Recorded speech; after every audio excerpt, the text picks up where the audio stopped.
hunted like animals, with a price on their heads: $3,500 dead or alive. And yet, every man who tried to claim that reward never came back the same. Some didn't come back at all.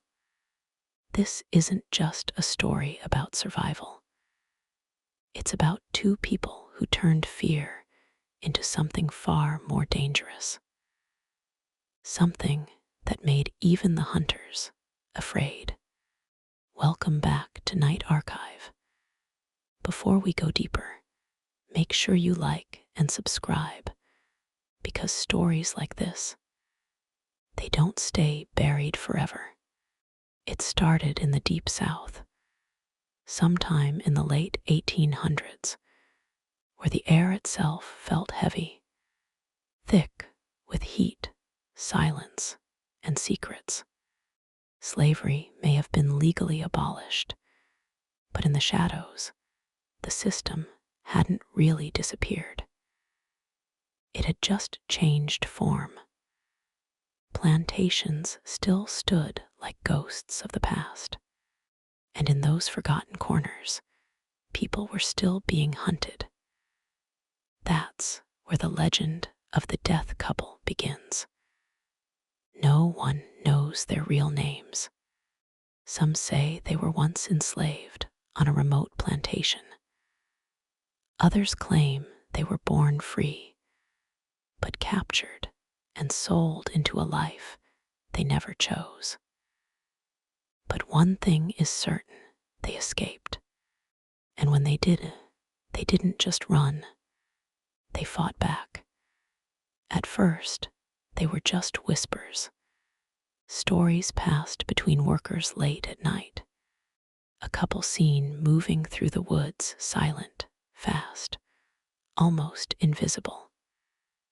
They traveled only under darkness, leaving no footprints behind. But then, the bodies started appearing. Slave hunters, men known for their cruelty, were found deep in the forest. Some were tied to trees. Others left in positions that made no sense, as if someone had taken time to send a message. And that message was clear: stop hunting or become the hunted. That's when the bounty was announced: $3,500, a massive amount at the time, enough to make any man greedy and reckless. Soon, groups of armed hunters began tracking them. Dogs, rifles, traps, they brought everything.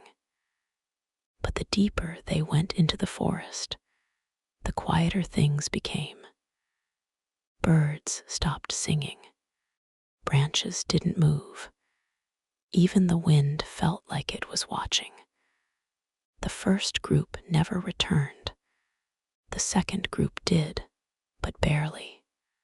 One man survived. He was found days later, stumbling out of the woods, covered in dirt and shaking uncontrollably. When people asked him what happened, he couldn't explain it clearly. He just kept repeating the same words: "They knew we were coming." And then he said something even stranger: "They weren't running from us. We were walking into them." After that, the story spread faster.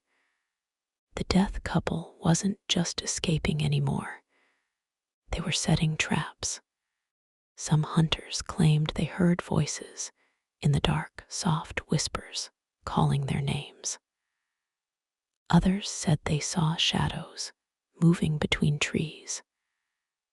But every time they aimed their guns, nothing was there. And then, one by one, they would disappear. Weeks passed, and fear started to replace greed. But the bounty stayed. And eventually, one man decided he would claim it. He was different from the others. experienced, cold, patient. He didn't rush into the forest. Instead, he studied the pattern, the locations where hunters vanished, the paths they took, and he realized something disturbing. The couple wasn't just hiding, they were controlling the territory. Every path led somewhere, but not where you expected. It was like stepping into a maze, one designed by people who knew every inch of that land. So he changed his strategy. Instead of chasing them, he waited.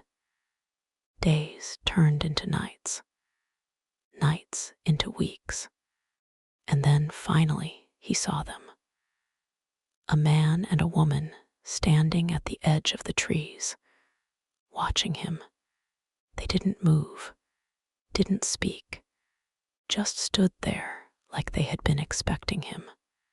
He raised his weapon, but something stopped him. Later, he would say it wasn't fear. It was something else, something heavier, like the moment before a storm breaks. He lowered the gun just slightly, and that's when everything changed. The woman stepped forward, slowly, calmly, and for a brief second, the hunter realized something terrifying. She wasn't afraid, not even a little. In fact, she looked at him the way a predator looks at prey. The man beside her didn't move at all, just watched, waiting. The hunter tried to regain control. He shouted, demanded they surrender, but they didn't react. And then the forest moved. Not the trees, not the ground, but something within it. A sound low and shifting, like footsteps that didn't belong to just one person. The hunter turned, and in that single moment, he understood. They were never alone. What happened next, no one knows for sure, because that hunter was never seen again.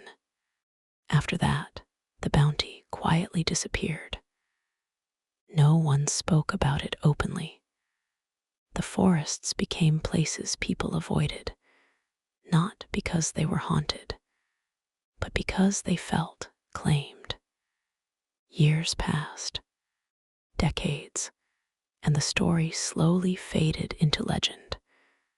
But every now and then, someone would claim they saw them.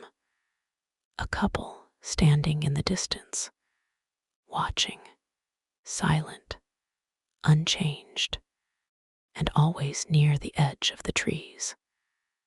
Some believe they became something more than human. Others think they simply mastered survival in a way no one else could. But there's one detail that never changes. Every person who says they saw them also says the same thing. They let me leave. Think about that. Out of everyone who entered those woods, only a few walked out. And the ones who did were allowed to. So the real question is why? Why spare some and not others? Was it random? Or were they choosing who deserved to escape? And if that's true, then maybe this wasn't just revenge. Maybe it was something else, something more controlled, more intentional. A message that went beyond fear. A warning. Because sometimes the scariest stories aren't about monsters. They're about people who were pushed too far and decided never to be powerless again. If you made it this far, I want to know what you think.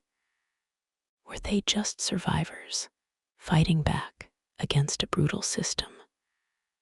Or did they become something darker along the way? Drop your thoughts in the comments. And don't forget to share this story with someone who loves mysteries like this. Because on Night Archive, the past doesn't stay silent. It waits, and sometimes it watches back.